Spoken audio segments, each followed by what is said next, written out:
And we are live with another episode of the Keeg Talks. It seems like just yesterday we had an episode of the Keeg Talks. Yes, it's true. Yesterday was Shazam. Today, the Keeg's talking The Last of Us, which is the HBO Max show based off of the Naughty Dog PlayStation game. We're here to talk about the show and, maybe some of the game stuff. I'm your host, Dimithri Perera. If you are watching the live stream, you can see exactly who my guests are on this episode. And that means you're watching us on twitch.tv/The Keeg Show or youtube.com/The Keeg Show. But if you're listening to the podcast, more power to you. You're probably like driving to work or something. But you can't see who the guests are, so let me introduce them to you. First, it's been a while. We got Ginger Snark herself, Ryan Terhune, on the show. Ryan, it's been a long time. Hello.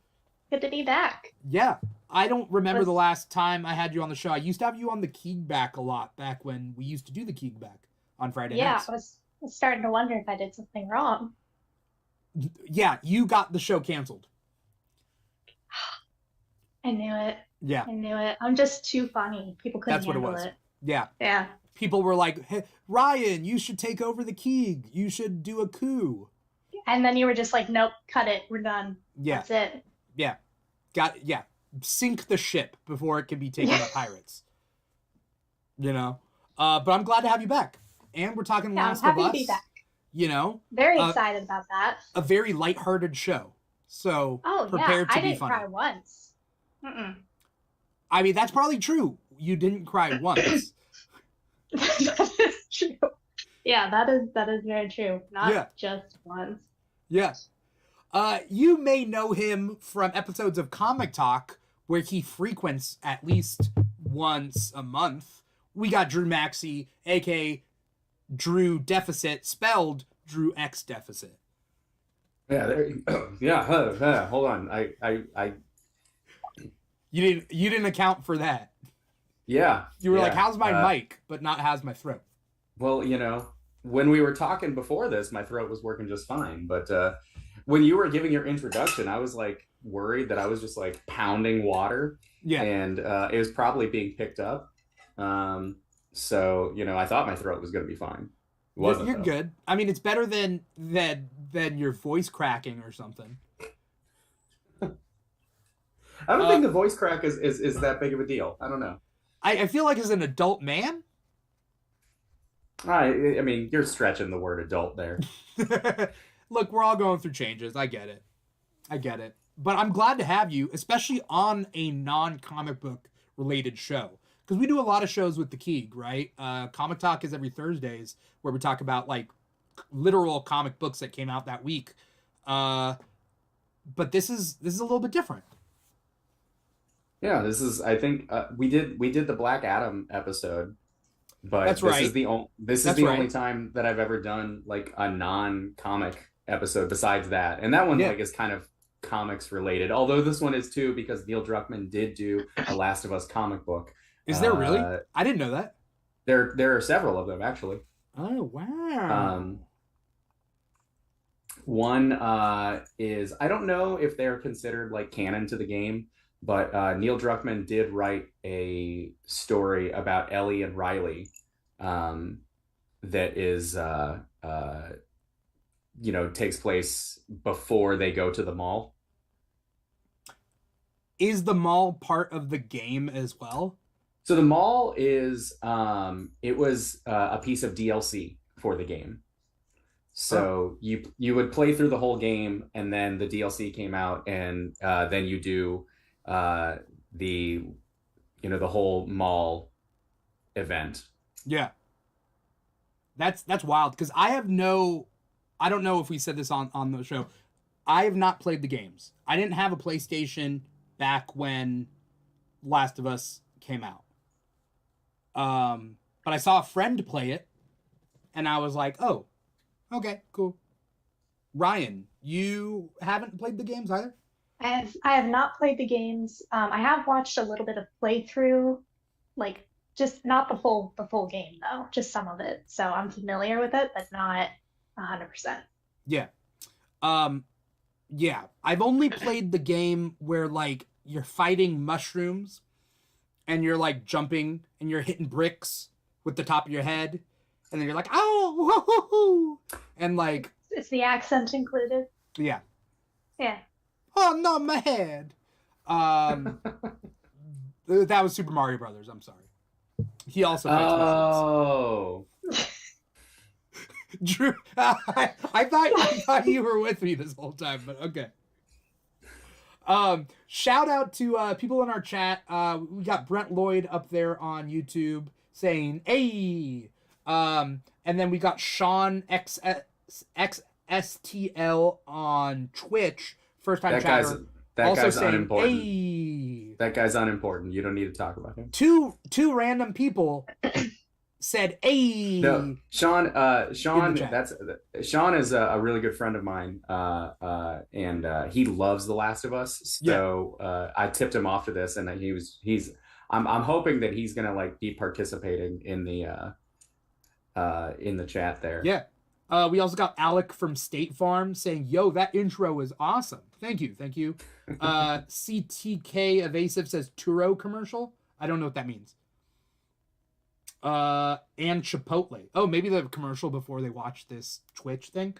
They're getting ads. Sean XSTL says there's a joke about Drew's throat working in there somewhere. Yeah, we'll figure it out afterwards. But shout out to everybody out there watching and or listening.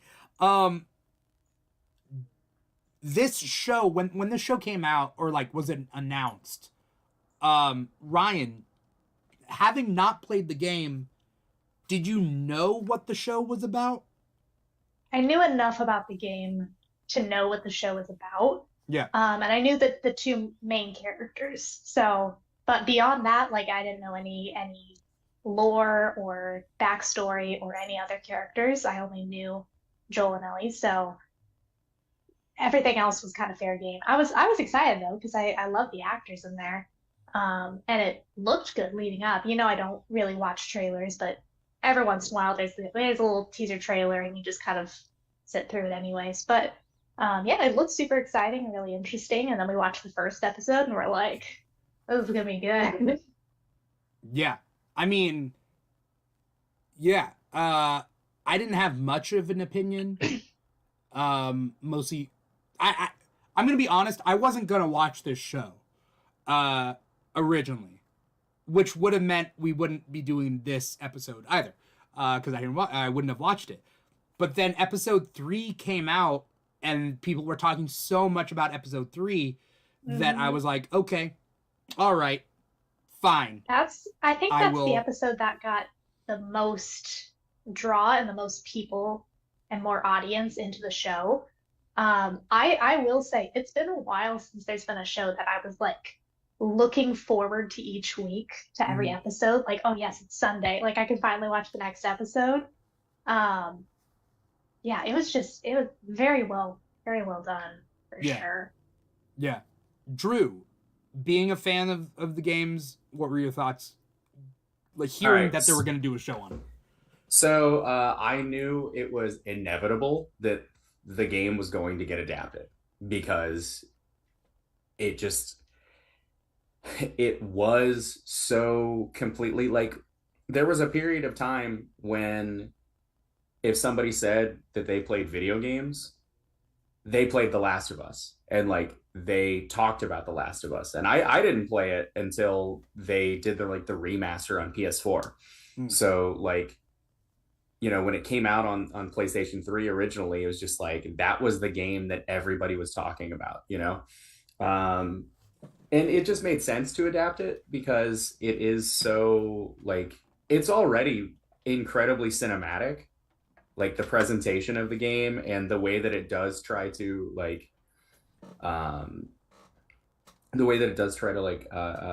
really hook you in the emotions. So my initial response was, oh yeah, they're gonna make that and it's probably going to be pretty good. But there was another part of me, a more vocal part of me that was just like, does it need to exist? Right. You know, like, because the game is already incredibly cinematic, incredibly emotional, and like on top of that, interactive.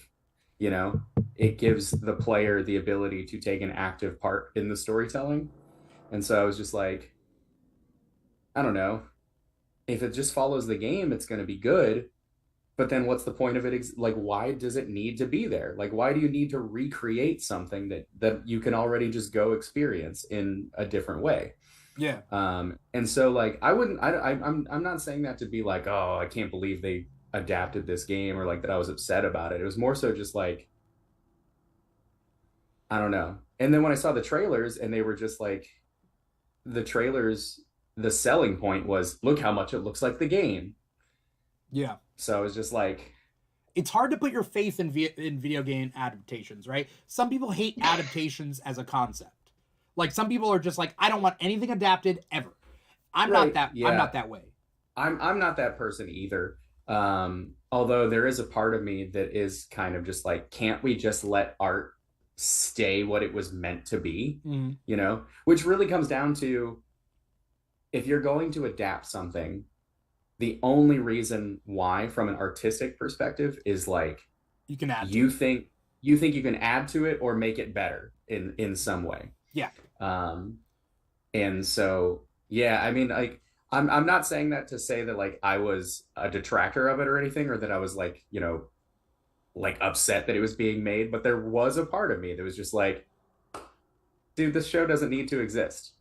Yeah. It's one of those. Oh, go ahead. Oh, I was just gonna say I'm a fan of Uncharted, and that is also a game that just has a lot of like cinematic cutscenes and all that stuff. Where it's like you're playing the story anyway. The story like you're seeing it. Why do you need a movie? And then the movie came out and it was bad. Well, I was gonna say that, like, yes, it's so, the story itself and how cinematic the game is so perfect on its own. But what doing an adaptation does is makes that story and that enjoyable cinematic feeling more accessible to more people. Because some people don't play video games or don't have the time to play video games, and they want access to that story. And yeah, I mean, you could watch like a playthrough on YouTube or something, but that again takes hours and hours and hours usually, because games are meant to be played for a long time, to be more enjoyable. But when you are able to condense just the base story and all the good parts of it into, you know, an 8-episode show that someone can binge watch in a weekend if they want to, it makes that story more available to more people and to be more enjoyed and talked about by more people. Yeah, and so then, that said, I think if you are going to adapt something, the first thing that you should do is cast Pedro Pascal. Like, well, yeah, absolutely. Yeah, I'm really looking forward to the Bayonetta TV show with him in it as Bayonetta. But no, I think like the thing you have to do is really set it up to like, how do we play to the strength of the medium that we're adapting it to? Yeah. And if I'm being honest, I don't think they did that. Oh. I don't think that they made it for television. In all the ways that they could, I guess. I don't think that they really utilize the potential of television. The medium 100%. Of television. Yes. Again, I really liked this show. I was a big fan of it. Yeah. But there were times, like there were some episodes that left me wanting more, because I was just like, I did this already and I played it, which maybe just means that the show, those parts of the show weren't necessarily made for me. That is my only complaint about the show, by the way, is that I think that there were things they could have done better, but I'm also going to add like a little disclaimer there.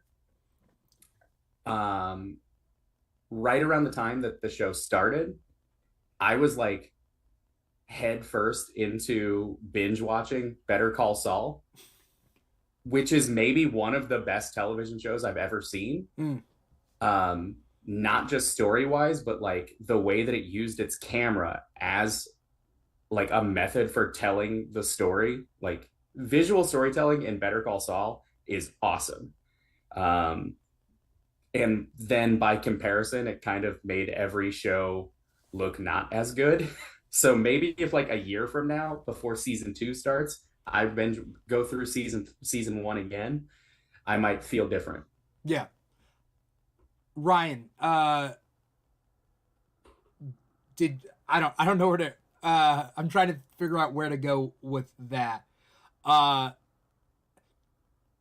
here's a question for anyone. Is there an adaptation that has done really well before Last of Us? Like any let's just say video game adaptation.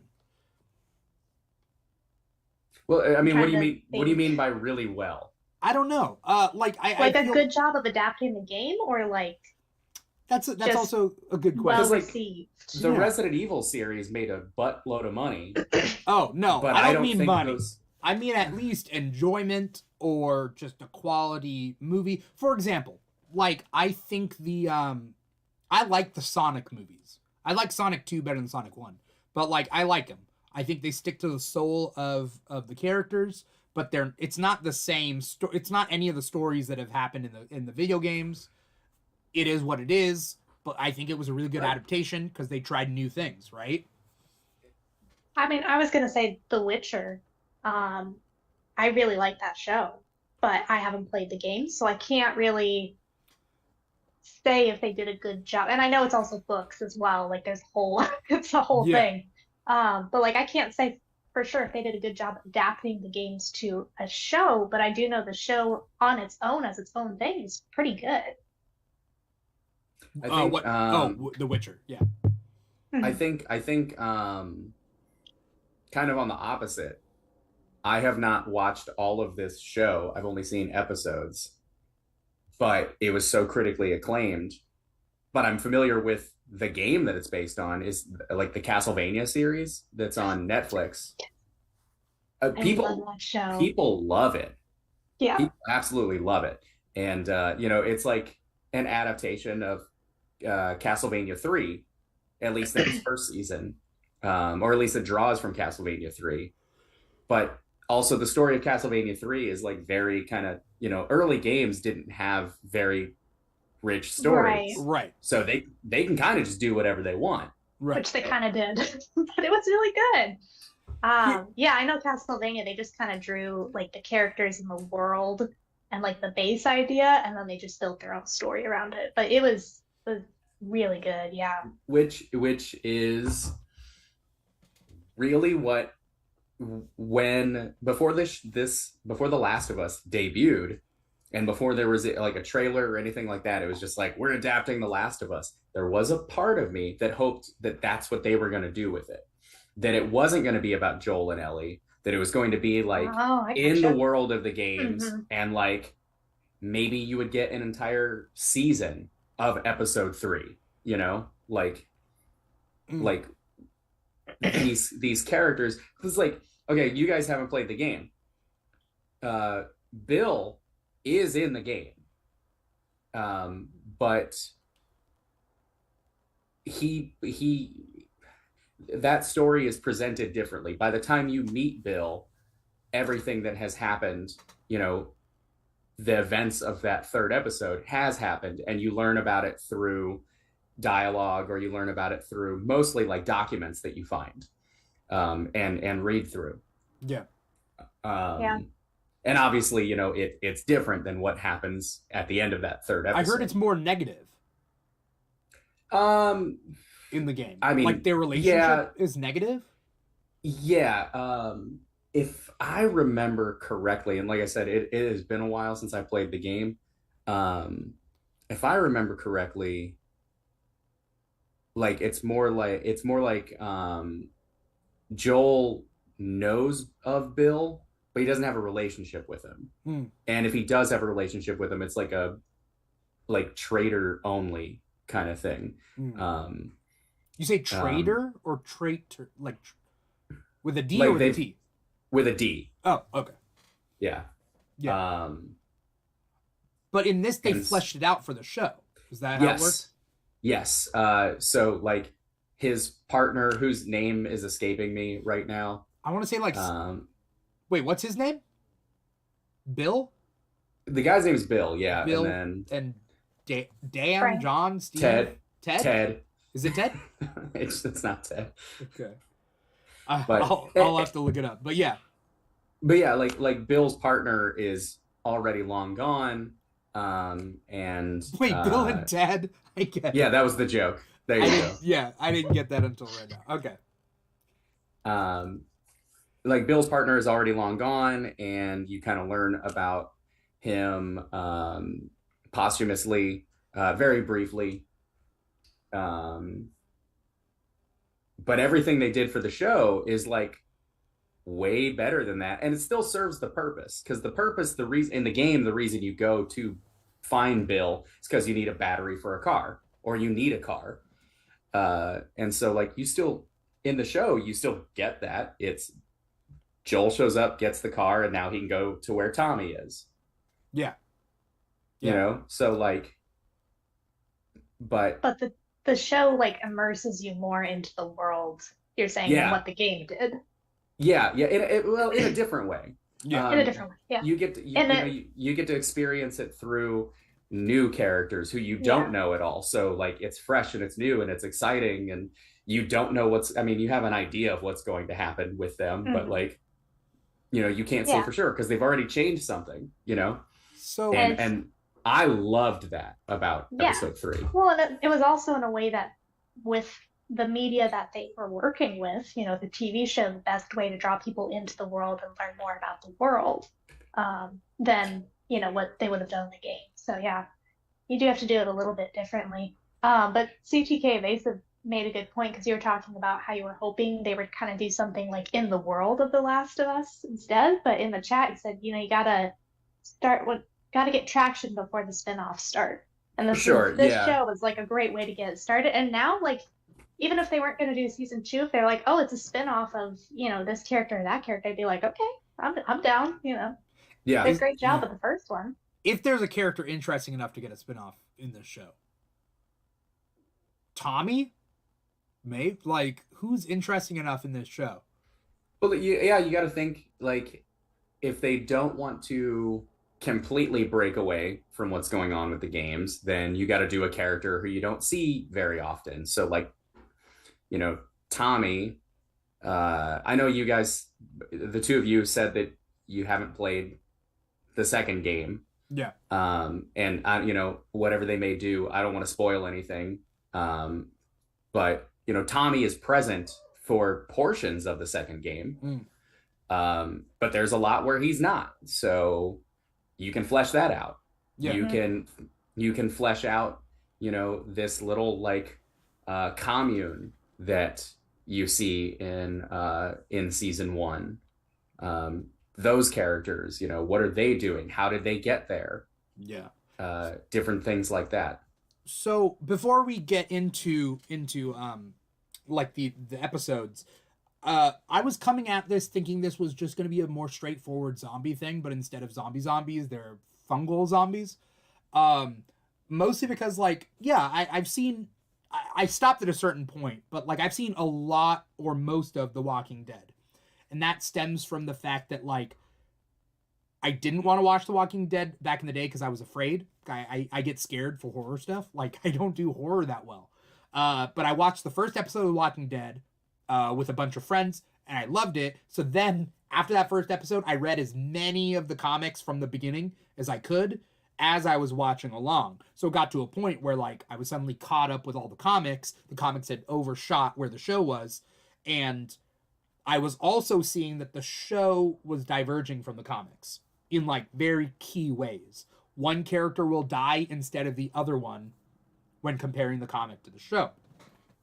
And so, like, I feel like people are kind of tired of zombie stuff, but Last of Us, I guess, tries different things, and people aren't tired of it. I'm not quite sure how this works. Well, the thing with The Last of Us is the zombies aren't the focus. Right. Like, and that's because a lot of my friends, when I first started watching it and like talking about it. They were like, ah, no, not another zombie show. I'm tired of zombies. I was like, no, no, no, it's not. The zombies aren't the main point. And then they watch it and they're like, oh yeah, they're there. It's like part of the world, but it's not always running from zombies or always fighting the zombies or No. trying to, it's like, yeah, they're trying to find a cure, but that's not the point of the show. That's part of the storyline, but that's not the whole point. Yeah, Yeah. the fungal infection is really more setting than it is anything. It's Right. I mean, instead of trees, you have these like infected people. I was gonna say I it's think more like it's a dystopian future where like there's just packs of wolves around. yeah, The show isn't Yeah, about you the pack you of could trade wolves out the zombies for any monster, or predator or creature, something. Yeah. predator, mutant thing, could trade out for anything, and the main storyline of Joel and Ellie would be still there and still intact. this Right. is the thing about The Last of Us that I always say when I want to sound like I'm smart, but I think it's a pretty smart thing to say, is that I think people, at least people I've interacted with, they don't recognize that there's two meanings to the title. The first meaning is the very obvious one. It's that, The Last of Us refers to the number of people who are still alive and uninfected. But what the title really refers to is the concept of like, what do you do with the last of who you are as a human being? Because as the show goes on, or as the game goes on, the story, whatever, the characters lose what it is that makes them human. And by the end of the season, you have watched Joel. I mean, I think all the complaining that I did about they didn't utilize the medium of television, but they did in that last episode, where he goes on that slow motion montage just mowing people down, Yeah. and then they focus on all the people he's killed. That's it showing you that Joel is shedding the last of him as a person in order to save. He's essentially, in his eyes, sacrificing his humanity to give Ellie a shot, at being alive, which is a very selfish thing of him to do, which again just plays into he's losing his humanity. And I think that that's a theme that carries over into the second game, and it's enhanced in the second game. Yeah, because it's remastered for PS4. Yeah. It's enhanced. Yeah. I don't remember how many episodes this season was, but it seemed like it was really quick. 9. It just seemed really quick, and like, I liked this season. I felt like it was pretty A to B, like the whole way through. There wasn't any like, for example, something I thought about today or yesterday was that like there wasn't because I'm also thinking about like Why the Last Man, but like there wasn't a group of people hunting Ellie down because she has like knowing that she is immune. There's like no side plot of like people trying to hunt her down because of that. You get what I mean? It was pretty much like just get her to the drop zone. And that was like, right. I would have thought for something like TV, there would have been plot points that come in and out. There would have been like a second group that wanted to experiment on her kind of thing. Because I don't think there'd be any living human that would be like, just, done. There's the situations where they see her bitten and they think, oh, she's infected, just get rid of her now. Right. But like if they knew, oh, she's been immune kind of thing, like I feel like there would be a second group that would have tried to come in. So yeah, I do see that, but also if that did happen, I feel like there would have been too much going on in season 1 if there was a second group constantly coming in and out. Right. I think they were trying to focus on singular stories, which is very interesting for TV because TV doesn't normally do singular stories. So I thought that was interesting. Alec from State Farm says Neil's philosophy for the game and the show was simple story / idea, complex characters. I mean, we definitely see that. The characters are sure. complex. We start off in Boston, right? In that first episode. That's kind of where it takes place, is Boston in the safe zone. Did you guys like Tess? Ryan, I'm gonna ask you because, like, I didn't know what to expect with Tess because I didn't play the game, so I didn't know. She grew on me pretty quick. Yeah? I really did I liked her as soon as she started interacting with Ellie. That's when she grew on me of like just the banter that they had and just kind of her, treating her like an adult but still a kid in that way. Yeah, I did like her. The actress Anna Torv was in Fringe, so I don't know if you guys have seen Fringe, but I've seen a good amount of episodes of Fringe. I never finished it, but I should probably finish it. But Fringe was a fun show about the multiverse and stuff like that. But she's like the main character in that, and so it was interesting to see her here. Maybe 7 years after Fringe was over, and then she dies. Oops. I didn't really care though. Was that bad? There were certain characters that I think you didn't have enough time to get attached to them. Yeah. And I think Tess was one of them. Like, you're like, oh yeah, she's a cool character, but you didn't get any background. You didn't get her like even her and Joel's relationship, you didn't really get a lot of that. Yeah. You could have told me that they were just business partners, and I've been like, yeah, that tracks. That sleep in the same bed. That's fine. Yeah, right. I was like, I didn't get that. And even afterwards, like with Joel reacting to the loss of her, I still didn't get that, like, they were a thing. So usually what makes me cry and mourn characters is watching other characters react to the loss. Like, that's what gets me. It's not usually the character. Like, spoiler alert, when Tony Stark dies. And it's like, I loved his character and I didn't want him to go. But, like, what got me was watching everybody else mourn him. And I was like, oh, gosh, dang it. All right, where's the tissues? Yeah. But yeah, that was the thing, is like Tess didn't really get me as hard. They show more in episode 3 about their relationship than like after her death than the first 2 episodes. It felt like she was more of a plot tool to move things around than like a character. That was my only downside. I loved her and Ellie. I loved like the little bits we got of that, but as a whole, there just wasn't enough of her. Yeah. Drew? I knew she was... I was going to say, like... a couple things. For one, I don't think that Joel is sad when Tess dies, but I don't think it's because, like, he thought of them as a thing. I think more so, he thought of her as a friend, sure.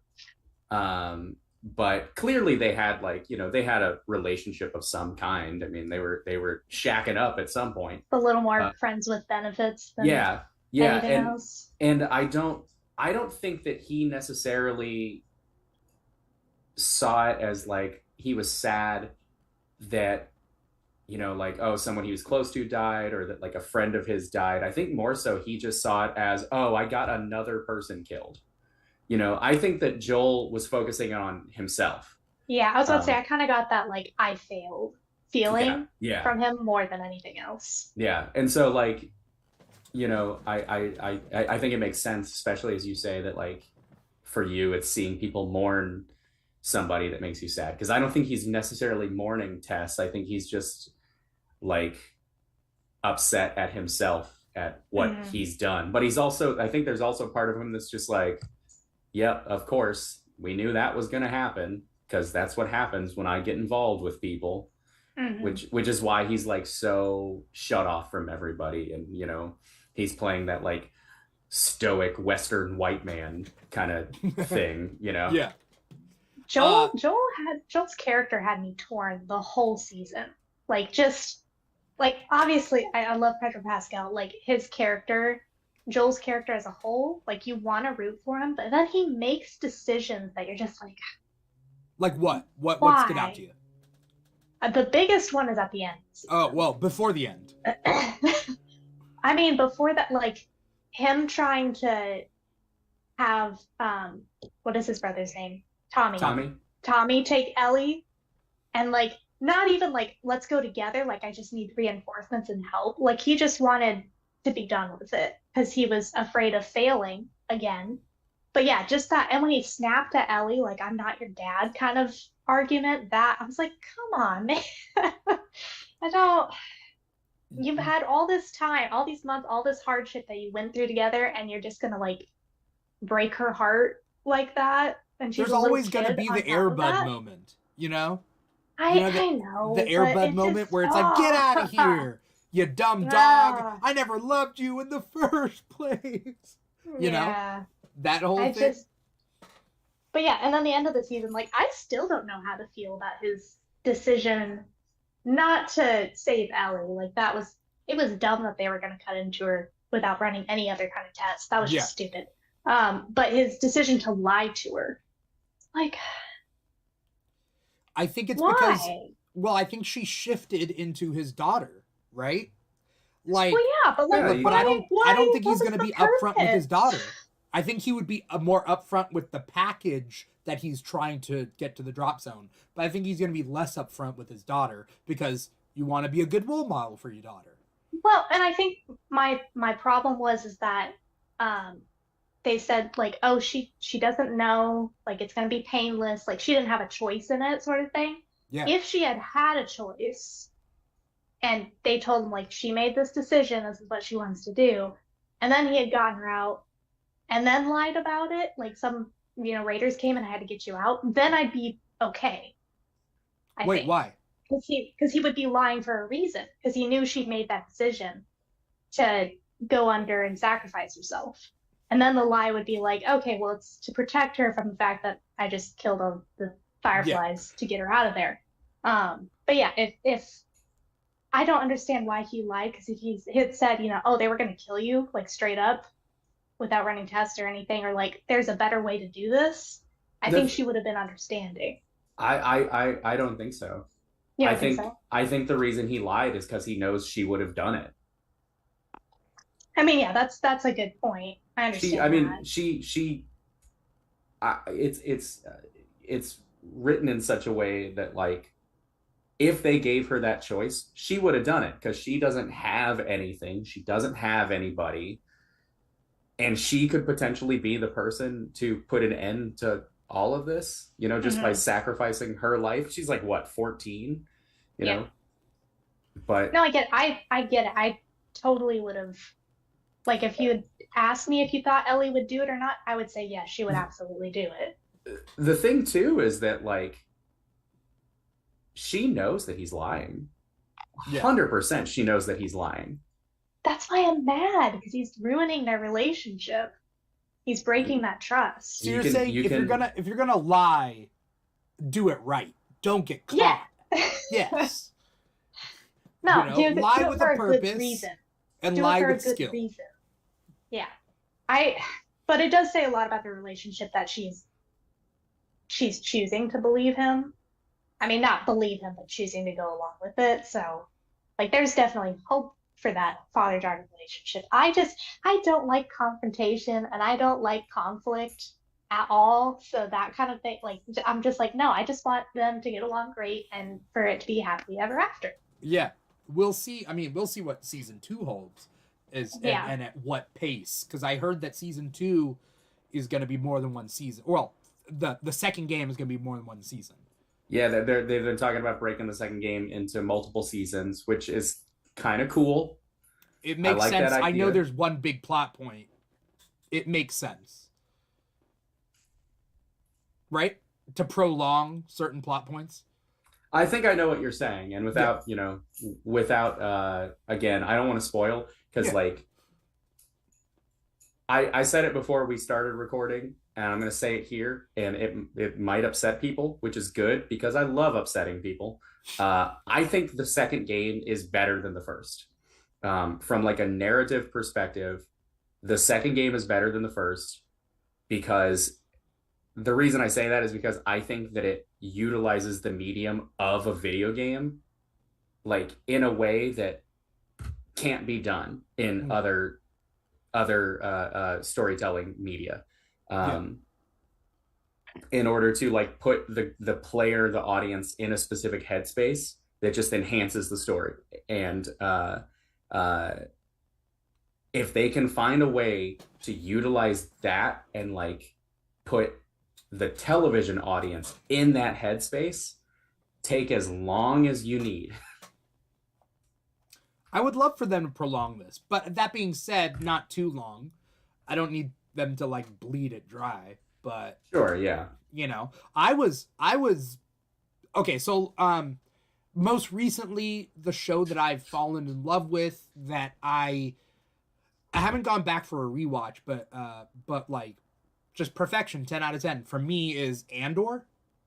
So like Andor to me was just a 10 out of 10 series. Like it blew my mind. It blew like just the Star Wars franchise, like needed it. It was such a like breath of fresh air. Yeah. For the Star Wars universe, yeah. And Andor benefits from the fact that like they're doing 12 episodes the first season and 12 episodes the second season, and then it's over because it goes right up to Rogue One, and that's it. Yeah. But like hopefully the Last of Us season, like the second game, isn't like 5 seasons. Yeah, no, I don't think any. Here's my problem. It's like the first season, you were talking about how short it felt. Yeah. And I feel the same way. Like I would have loved more episodes. I would have loved maybe 12, I think, just to flesh it out a little bit more. Because it kind of felt like, oh, we're going, and then just zoop right to the end. Like at the very end, it's just kind of all crammed up. And I feel like another episode or two would have been really good. Because we went from episode 8 to episode 9. And episode 8 with Ellie saving herself and like all like that was so intense. I feel like we could have really used a breather episode between that and the finale. Because I will say I was kind of let down by the finale after episode 8. Because it was so good. It was so good.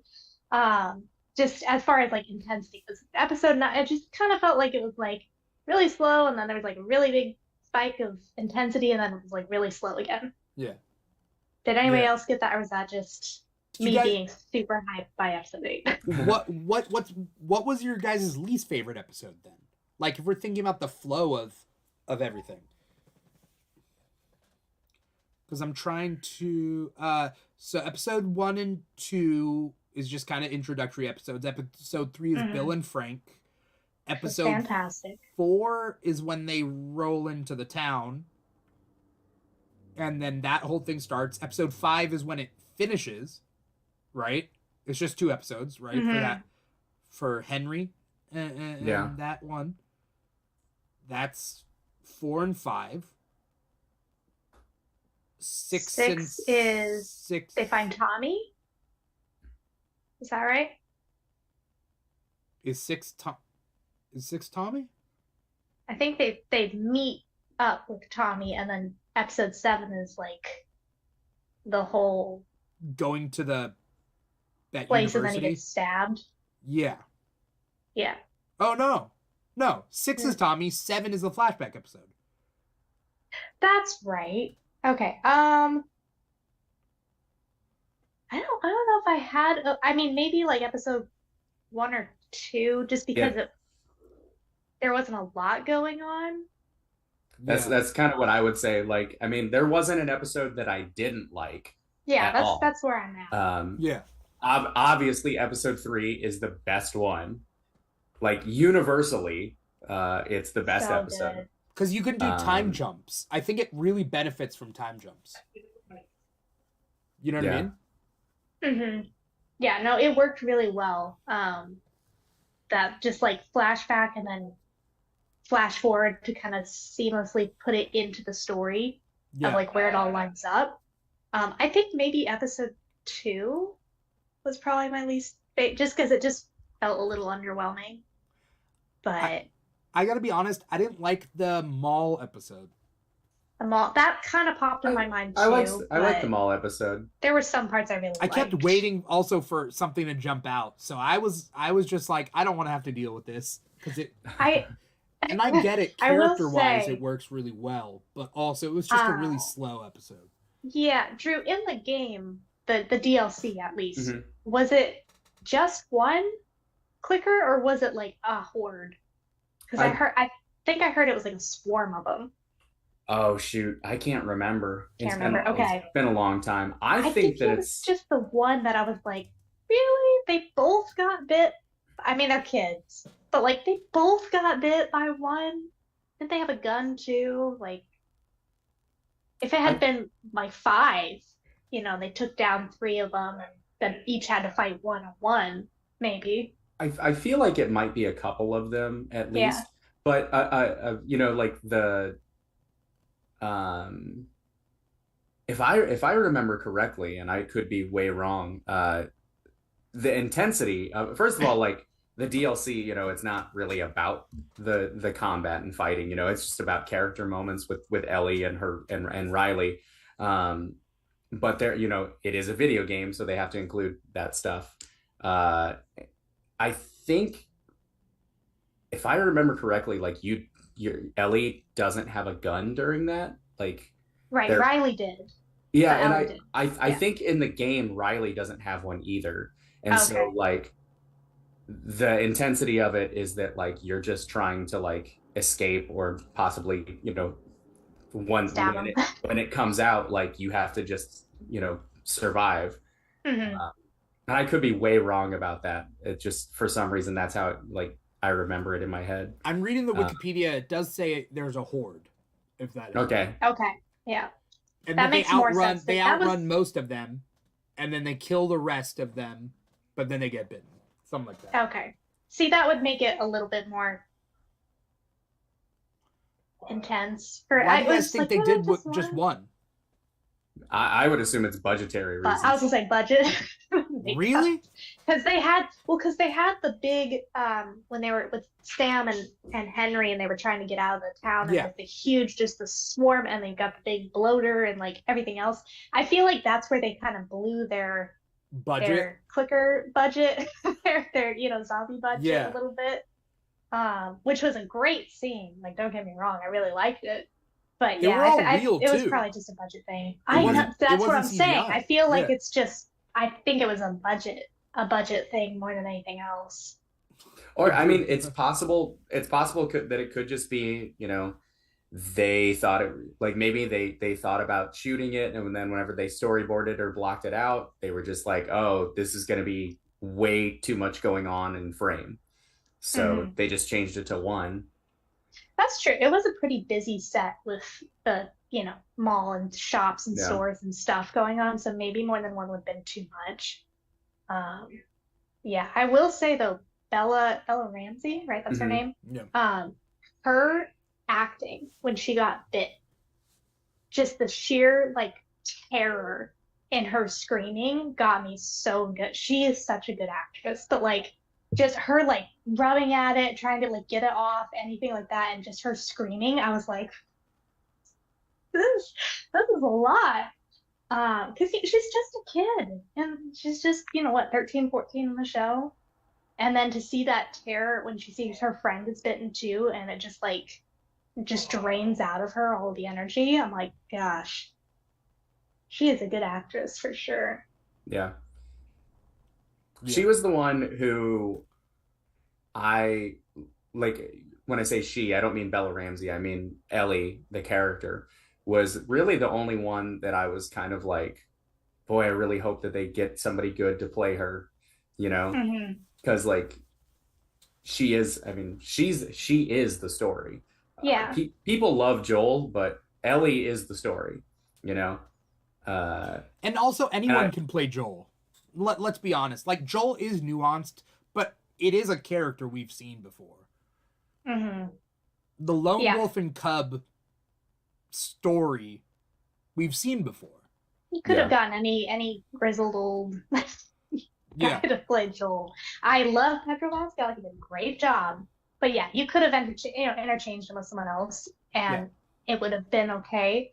Ellie nailed it and brought this home, I think, for the series. And I know there was a lot of people online like not sure about the casting for that, which a lot of them were weirdos. So, yeah, they always are. Yeah, it's female characters. Hold on. Can never win. Never. There are weirdos on the internet. Chronically online people are just not the best socially. What? No, I feel like this is always the case. There's always somebody mad about the casting, and they always get proven wrong. I mean, there's always going to be somebody mad about casting anything that's like an adaptation because it's not the perfect one that they saw in their head. It's not the person who voiced it in the game. Right. Yeah. I mean, we could say that like people have their hopes and dreams and expectations and standards for any adaptation whatsoever, which is fair, right? Watchmen the comic to the Watchmen the movie, comic book adaptations, cartoons that are then made live action, of course. But there's also another layer of just female characters, female like actors, just getting extra shit.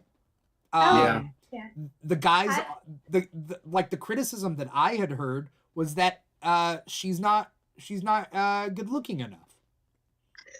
Oh gosh, that's what I heard. I mean, I think Bella's gorgeous, but you know, didn't they do the same thing with not an actress, but Aloy's character, Horizon Zero Dawn? Like in the second game, they were all mad at they changed the character model a little bit. And they're like, she's not attractive enough. Like, what? Yeah, that's I mean, when they originally announced that they were going to do a Wonder Woman movie, I've always thought that no one ever will have a universal consensus on who the right Wonder Woman will be, because everybody has their idea of what like a perfect woman is, and then nobody is happy.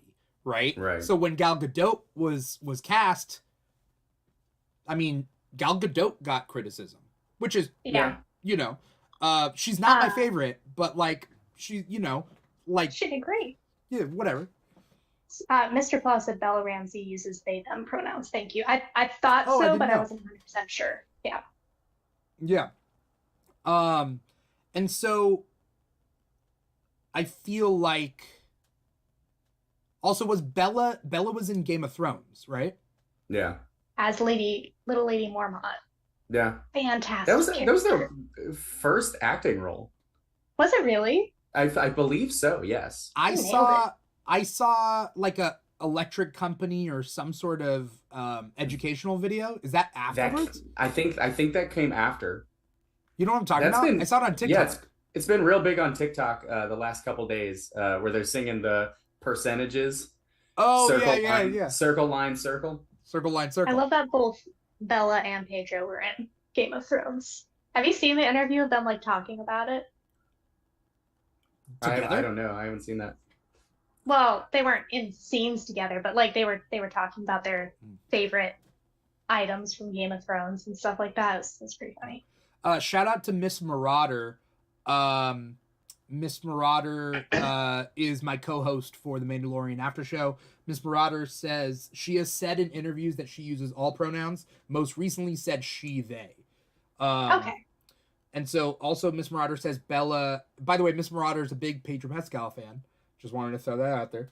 Who isn't these aren't days? We all? It's like we go from one show to the other. It's The Last of Us, where Pedro Pascal plays a character, a gruff character taking a special kid through, Have you seen a dangerous Have you world. seen the Have you seen that thing that going around Twitter where it's Dr. Manhattan and it says, "It is Wednesday, 4:07 p.m. I am watching Pedro Pascal in a television show in which he escorts a special child across a desolate wasteland. It is Sunday, 9:09 p.m."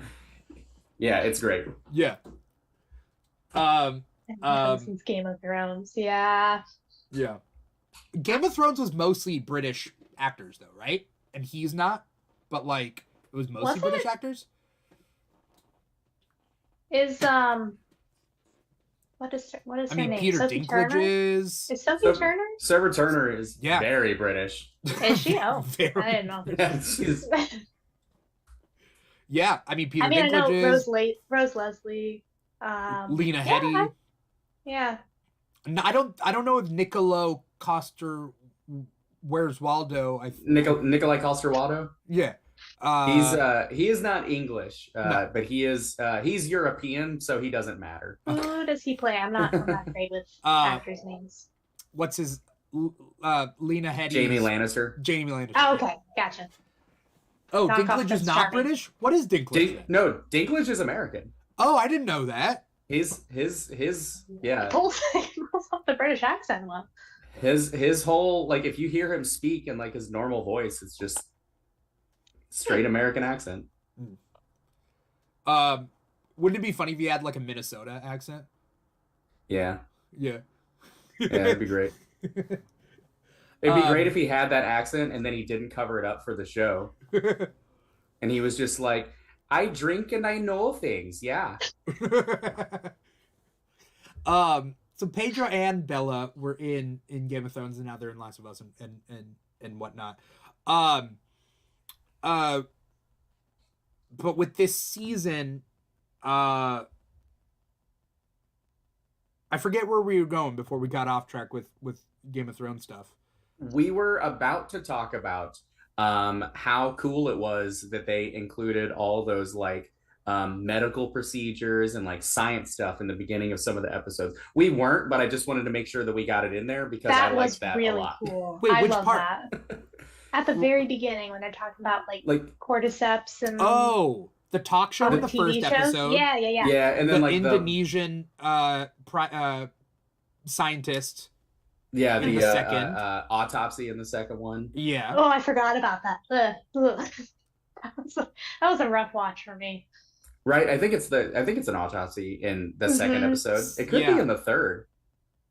It's the second. Second's the autopsy because that's the the beginning. That was the one that takes season. place in Indonesia. Okay. Yeah. I loved that. Yeah, I loved seeing that stuff. I thought that was great. Anyway, we were not going there, but I liked that. Well, now we're here. I remembered. We're talking about it. Yeah, no, and then she's like bomb everything. Yeah, bomb. It's like oof. Yeah.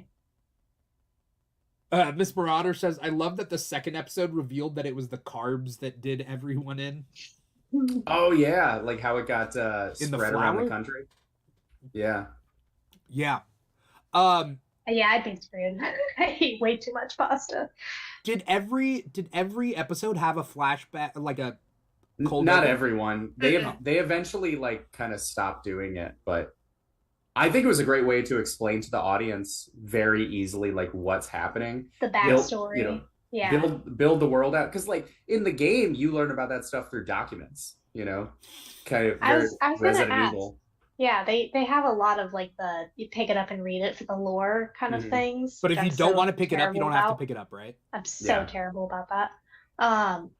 Yeah, but the show did a great job of just introducing like, here's where we're at, here's how it happened in 2 minutes. Yeah. Yeah. It also had the good and also bad luck of coming out right after we just watched a virus completely spread across the entire globe. So like it's really not that much setup needed anymore. No. I feel like any of these were just like, yeah, it makes sense we would all be doomed. Yeah. Again, it was my first kind of foray into this fungal disease idea, because I had never thought about that before. And it's funny because Drew, I don't know if you've read X-Men. Have you read X-Men recently? I have read like 2 X-Men comics ever. Oh, okay. So there's a new character that they brought in, and I didn't realize that maybe they were, I don't know, whatever. His name is Cordyceps Jones. Okay. And he's a human astronaut dead. He's like a skeleton, but then out of his mouth comes this big sentient fungus that talks out of the body. Mm-hmm. And his name's Cordyceps Jones. And then when I hear Cordyceps, I think of him, which is weird because The Last of Us came out before. But I do think. Well, yeah. But the like the first episode and the second episode, the flashbacks in the beginning, helped me understand like what was going on. And those, I mean, cordyceps, that's a real thing. Yeah. Like, Yeah. you know, it's not just, it doesn't affect humans. You know, we're like, it's like incompatible with the human nervous system or something like that. For now. Until global warming. I think in the first episode or the second episode, it shows it like happening to an ant, which is like insects are what are usually infected by these things, and it does just like it kills the host, but it just takes over their body, and they will continue working and eating and stuff like that. I remember learning about that, like in science class. Like there was a little chapter about it, and I was just like, this is so weird and creepy, but cool, I guess.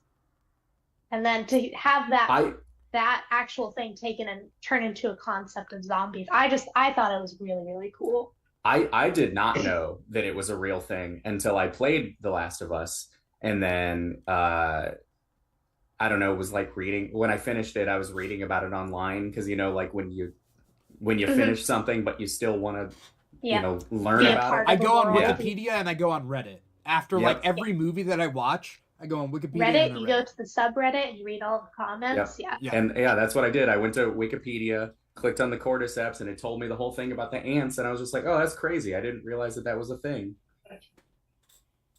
It's gross. It's gross. Also, can animals get taken? Because I talked about it on a TikTok.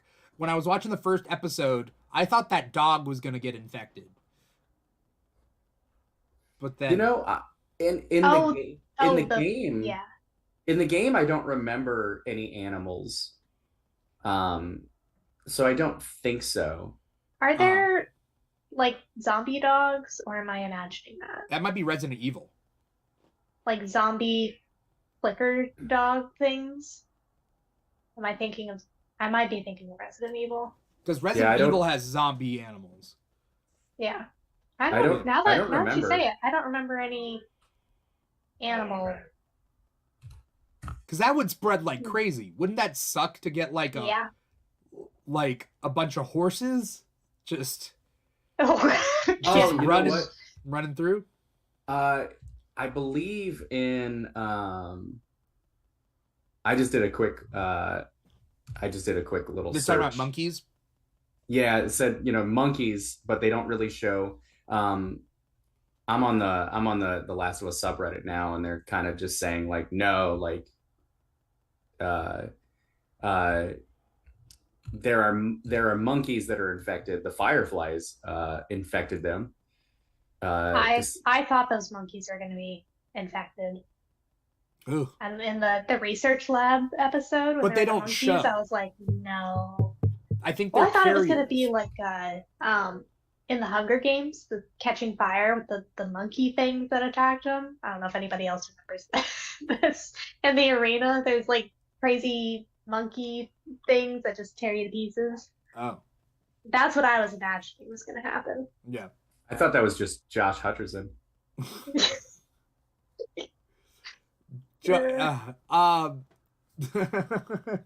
I need to go back and rewatch Hunger Games. That's just a separate thing.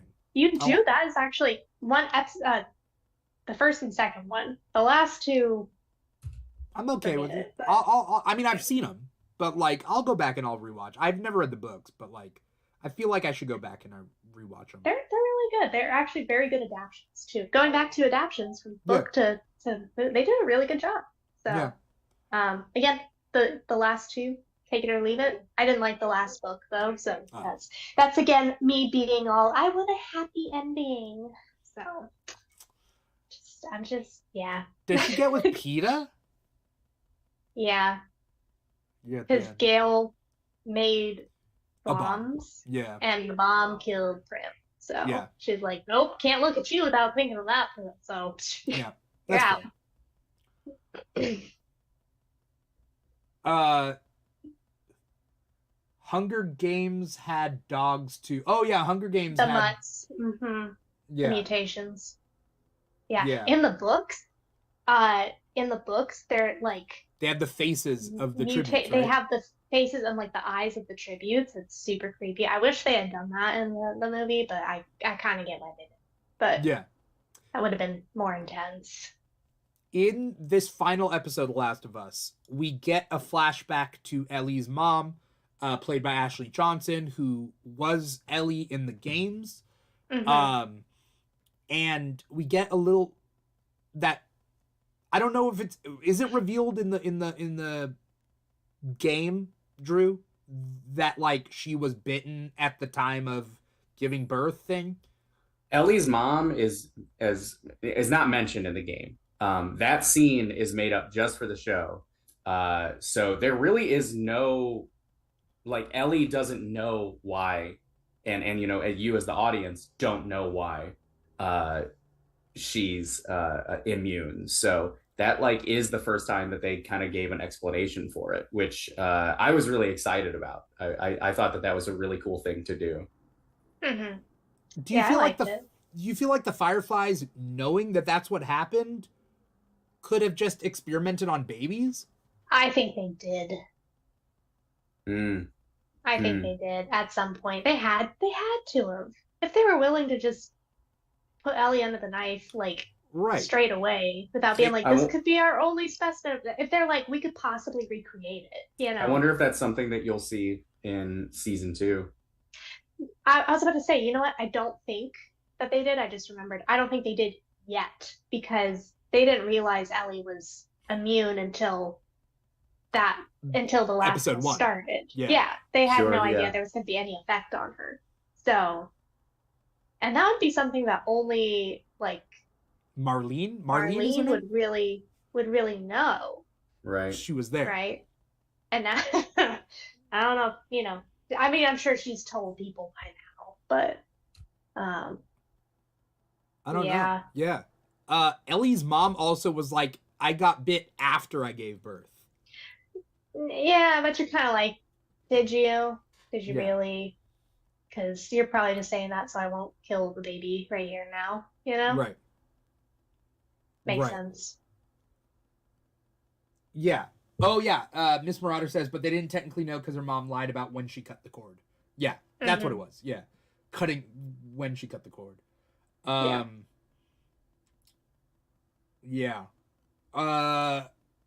There's a lot that went on this episode or this show. I'm not sure. We've jumped around because we kind of started talking about the end and everything. But like, I don't know if there's any like final thoughts about kind of that we haven't touched on. I mean, we didn't touch on episode 7 that much, but the weird cannibal guy and his group and like I loved and hated that episode so much.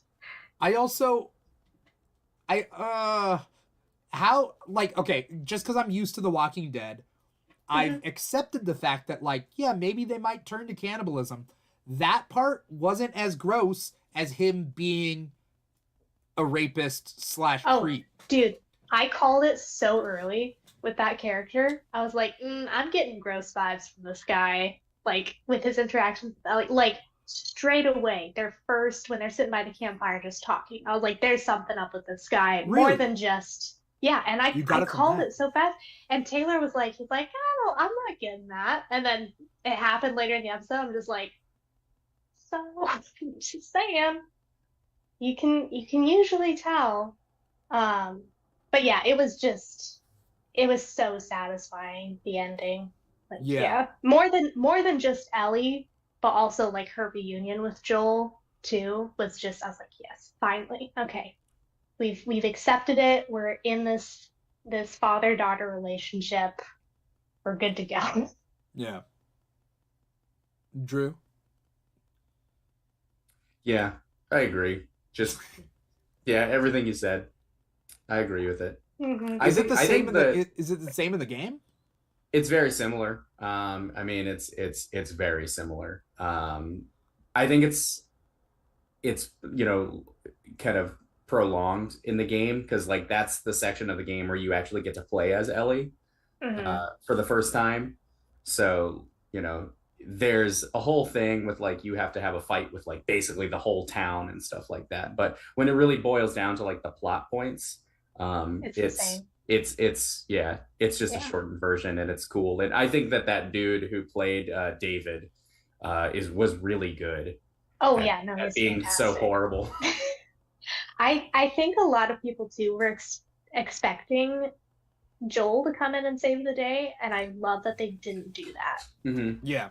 Because again, it was one of like, yeah, like Ellie is very capable on her own, but she's like still needs Joel, obviously.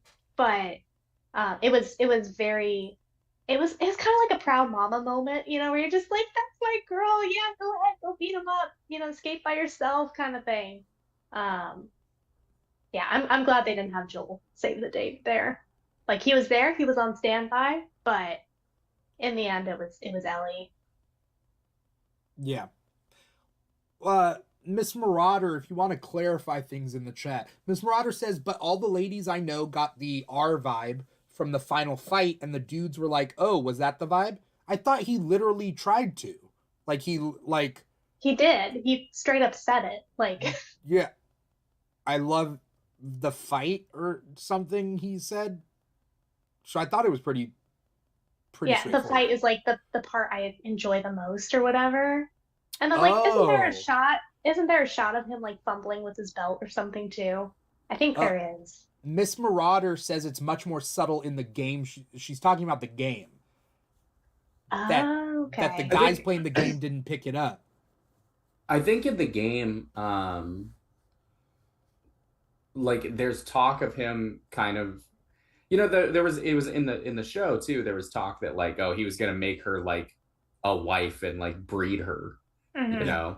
Like I think that's in the game, but it's not like, yeah, it's not just straight up like we're doing this now kind of thing. Yeah. They probably pushed that in the show just to make I, it more because they didn't have enough time to like, yeah, you know, beef it up a little bit, yeah, flesh it out. it's kind of an easier way to the way that like you would shoot it is probably easier to show those sorts of things than it is Hmm. in the game. I just realized that the fact that Ellie is a lesbian takes out a theory that like would have been a thought, is that like if Ellie had kids, would those kids be immune?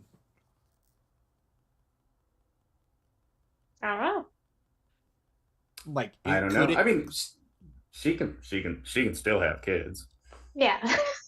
Like technically, yeah.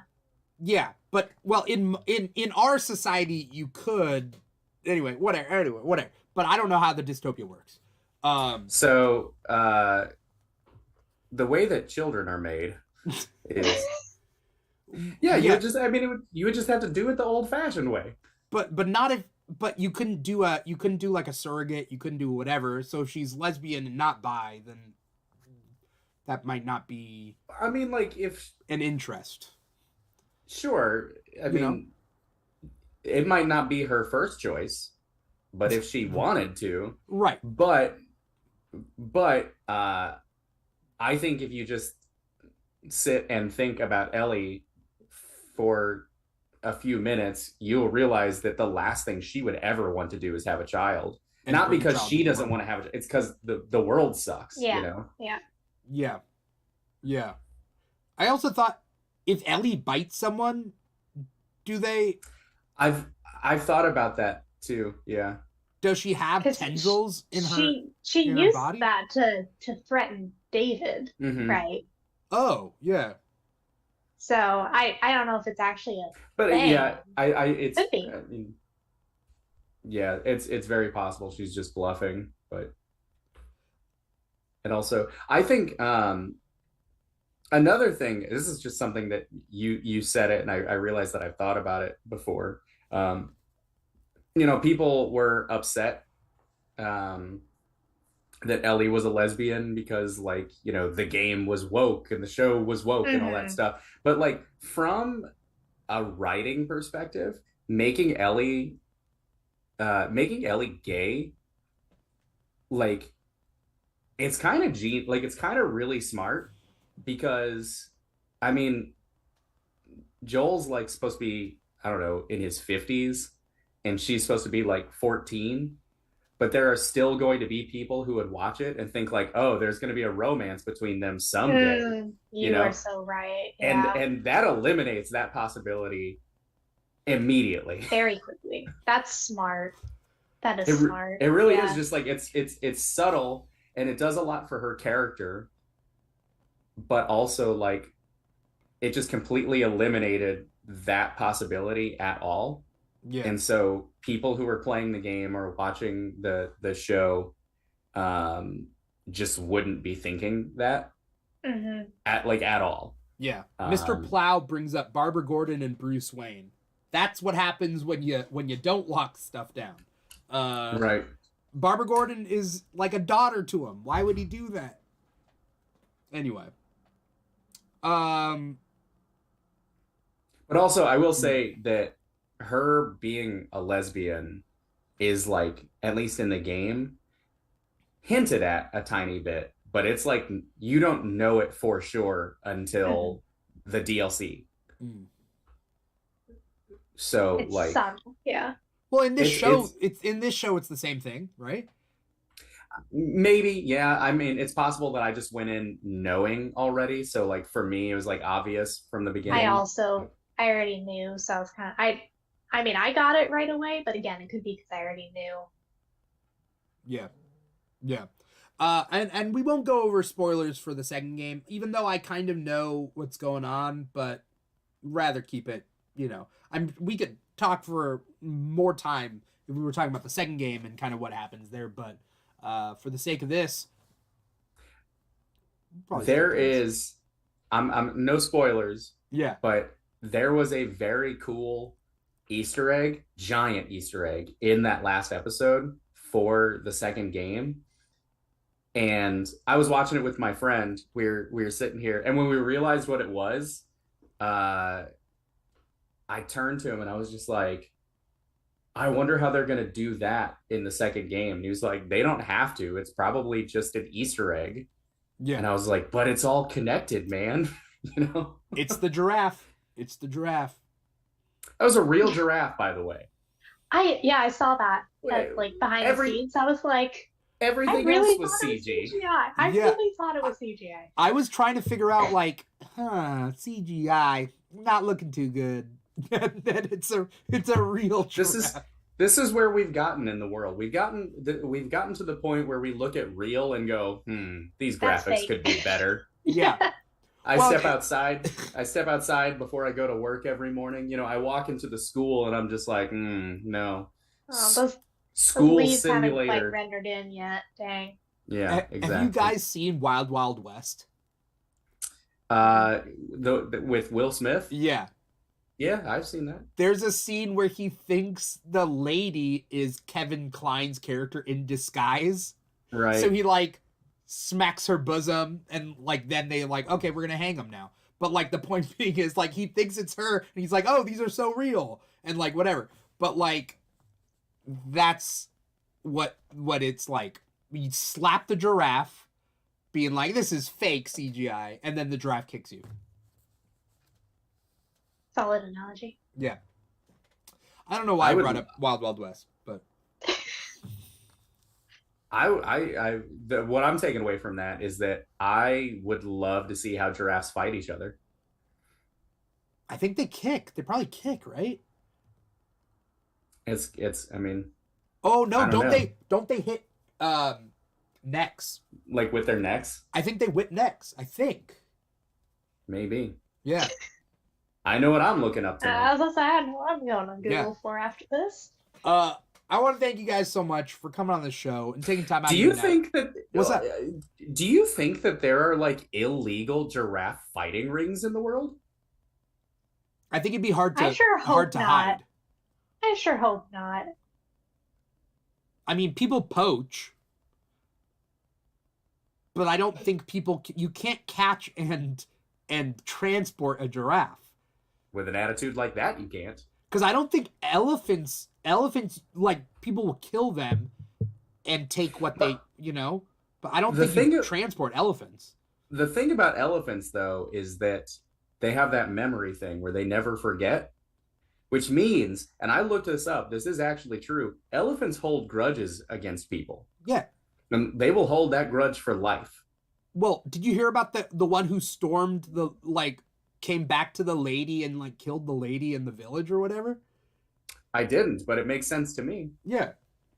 It was like some poaching thing, and then later. But also, let's just be, I mean, I'm not saying that it's easy to capture a giraffe. I just think it would be easier than capturing an elephant. But, I just agree to disagree. I'm going to go into Google Docs right now and type into my story idea document, illegal giraffe fighting ring. And we'll see how it works out. There you go. You might get drafted. Be careful. This guy's obviously interested. How do you feel about an internship? Well, hey, if they're paying medical, I mean, we gotta do what we gotta do. Thank you guys so much for coming on the show. Thank you to everybody out there for watching. If you're watching us live, you're watching us probably on twitch.tv/The Keeg Show, or maybe youtube.com/The Keeg Show. I saw Mr. Plow out there, CTK Evasive, Miss Marauder. There was a bunch of other people. I'm having to scroll up. Sean XSTL, Alec from State Farm. Maybe even more people. Who knows? If you're watching us live, you're watching us there. If you're listening to us and you weren't watching us live, you're probably listening to the podcast on Apple Podcasts, Google Play, SoundCloud, Spotify, iHeartRadio, or Stitcher, because we're on Stitcher now. Before we get going, Ryan, where can people find you online? What do you got coming up? Anything you want to plug? You can find me on Instagram, TikTok, pretty much everywhere. The handle Ginger Snark, not Ginger Shark. A little bit of a difference there. I don't really have a thing going on right now. I'm just kind of posting what makes me happy and having fun with videos. I do have some hair tutorials coming out and some plans to jump back into the hair recreation series where I recreate hairs from TV shows and movies, things like that. Be super fun. If you are a fan of Lego, I do live stream on Twitch every Tuesday. So tomorrow night at 6 p.m. Pacific Standard Time, we do Lego builds. It's super fun if you guys want to come hang out. But yeah, that's pretty much what I got going on right now. Awesome. I just realized there's no Last of Us Lego sets, so. Not yet. I'm sure someone could build one. Take the Demogorgon, I'm sure there's already something out there, some kind of mock. Yeah. It's up. I'm sure. But thank you, Ryan, so much for coming on. Thanks for having me. Drew, where can we find you? What do you got coming up? Anything you want to plug? I know you got something to plug. So I got if you find me on almost all the social media, my name is the same everywhere. It is Drew X Deficit. You spell deficit DEFICIT because people always think there's two E's in there. There's not. Then I'll plug it. Justice League Cosmic Chaos, the new video game for all consoles, has been released. I co-wrote the script for it. It has been, dare I say it, universally praised for its writing. So if you go check the reviews consistently, they say the best part of this game is the writing. I don't mean to toot my own horn, but and so that's what I got. You can go play that, and you can see my little contribution to the legacy of the DC universe. So it's in stores now. Every console, go buy it. Buy 2 copies. On I don't console. get paid. I don't get paid either way. I already got paid for my time, but just go buy it. Yeah, support it.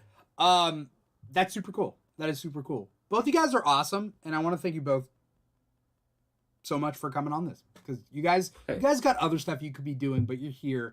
I literally don't. No, I don't have anything that I could be doing. Giraffe internships, that's a thing. Yeah. Writing your sequel to your Justice League game, got to get thinking about that. So 2 cosmic, 2 chaos. Yeah, there's a lot you could be doing. So thank you guys so much. For everybody out there, Instagram and TikTok are our 2 biggest social media platforms at The Keeg Show. You pretty much find us at The Keeg Show or / The Keeg Show, wherever. Instagram and TikTok are big ones. Facebook and Twitter, we're also on. We got a Patreon, patreon.com / The Keeg Show. But yes, we do multiple shows a week. We talked about it, Mandalorian After Show on Tuesday nights, Wednesday mornings. Thursdays is Comic Talk. And then the Keeg Talks is a different topic every single week, mostly on the weekends. So thank you guys so much for coming out, being a part of this. Once again, I'm your host, Dimithri Perera, and this has been the Keeg Talks, The Last of Us. Take care, everybody. Bye-bye.